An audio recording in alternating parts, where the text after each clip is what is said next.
The power for me to be successful was not in the teachers, it was not in the educational system, it was not in my culture, it was not in my society, it was within me. And I began to think, God, if you are a good God, why am I poor? If you are a great God, why are these people better than me? If you make me in your image, why are they special and I'm a monkey? And that night, no thunder, no lightning, no earthquakes, nothing. I just heard a voice in my mind, and the voice said,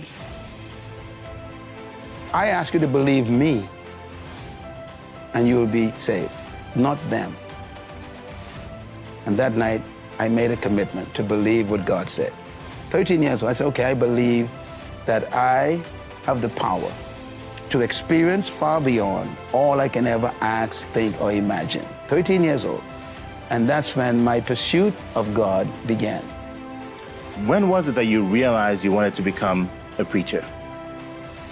You know, I didn't want to become a preacher. Matter of fact, today I still don't consider myself a preacher. I think it drove me to have a passion to help everybody who's been oppressed. My passion is to make sure that no one should live under what I experienced. I never desired to be a minister. I desired to help people. My definition of leadership is very simple yet complicated. I believe that leadership is the capacity to influence others through inspiration, not manipulation. And that inspiration comes from a passion, which is motivated by a sense of vision and a sense of purpose. So leadership is first personal, then it's corporate. Leadership is not something you pursue, it's something you discover. Leaders are born when a human discovers something more important than their personal ambition. Leadership is You don't pursue it? Leadership You is, discover. no, true leaders do not seek followers. Leaders actually are pursuing a passion toward a purpose that gives them a sense of destiny. Yeah. For example, one of the greatest leaders of example that I use is Nelson Mandela, one of your great presidents. He never sought followers. Think about it. He discovered a purpose that was more important than his private preservation, his private ambition. He pursued that purpose privately. It attracted people. So leaders don't seek followers. Followers are attracted to leaders. Leaders are more concerned about discovering a purpose to improve the life of humanity that's more important than their personal ambition. So they sacrifice themselves to accomplish something for the greater good. Yeah. We find that very rare lately. Most people we call leaders are simply professional manipulators. And they actually are more concerned about their own promotion than promoting the people. Do we sit down and let change just happen to us?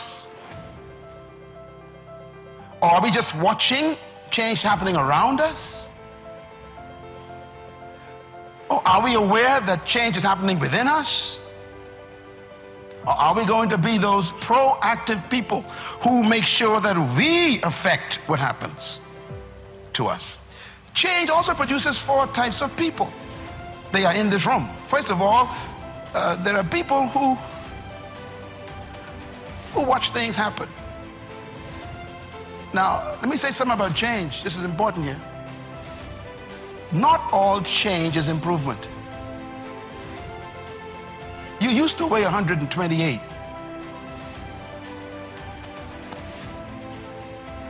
And now you changed. And for some of you, that's not an improvement. You lost your wardrobe. You lost your ability to climb up steps fast. You even lost the quality of health that you had. Change doesn't mean improvement all the time. But the problem is, without change, there can be no improvement. So you have to decide what to do with change. Change will happen. And if you are not careful, it could be destructive. So you have to determine what kind of change do I want in my life. And I want you as a young person, as a mother and a father, as a business person, to think about your company even, or your family, or your educational pursuit. What kind of classes do you want to take in college this year? What kind of grades do you want? What kind of relationships you want to have in your life? Who do you want to drop and who do you want to pick up in your relationships? What kind of people do you want to associate with? Where do you want to travel that you've never been? What are the books you need to read you never read before? The changes come with choices. So what kind of person are you?